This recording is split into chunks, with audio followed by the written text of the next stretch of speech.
Hi, and welcome to this episode of John's Model Kit Review. Today's video is the fourth in a build log series of Special Hobby's Re.2005 in 1/48 scale.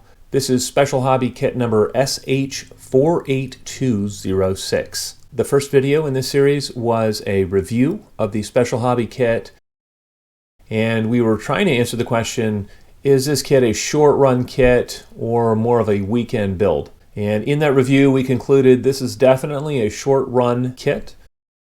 In the previous video in this series, I had completed the interior of the kit and I had installed that in the fuselage, and I had also closed up the fuselage and glued the upper wings and the tail planes to the fuselage as well.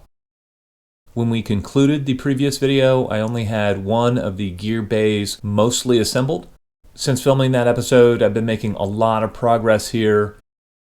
And you can see the first order of business was to complete the gear bays and then to detail paint them. You can see here they turned out really nicely.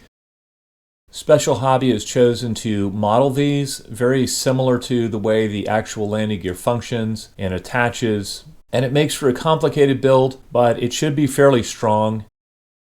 Once the gear bays were complete and detail painted, I installed them in the lower wing.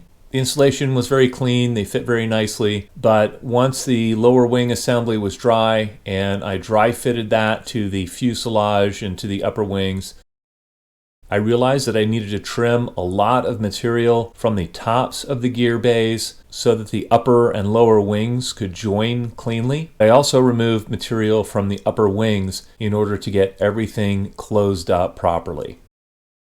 Once dry fitting showed that everything would close up properly, I installed the lower wing to the fuselage and upper wing assembly. As I glued this join, I went very slowly, and I started at the middle of the aircraft where the wing joins the fuselage, and I glued that and got a solid fit there. And then I slowly worked out towards the wingtips. And this required quite a bit of clamping, and I would do a section and let it dry, and then I would move on to the next section and clamp it and let it dry, and I slowly worked my way around the wing. In between gluing sessions, while the wing was drying, I masked off the cockpit canopy. That came out very nicely. I also cleaned up the little blisters that would be added to the fuselage in a later step. Once the clamps were removed, the seam between the upper and lower wings needed to be cleaned up pretty extensively.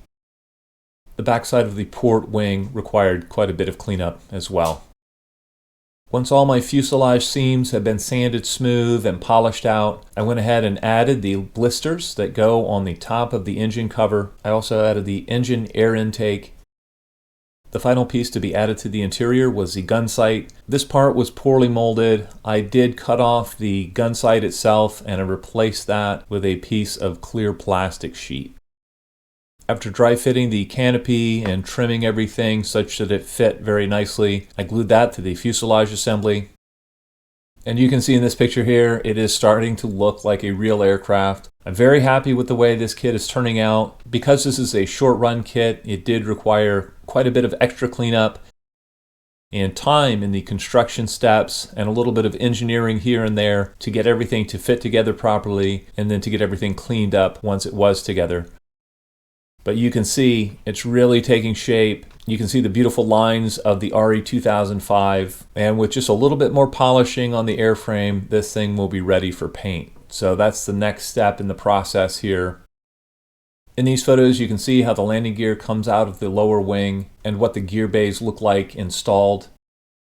In working on the wheel assemblies, I realized that the D-shaped hole in each wheel is too small. So that's going to take some opening up to get these to fit properly on the landing gear and to get the landing gear doors to fit properly on the wheels. And that's kind of par for the course with a short run kit.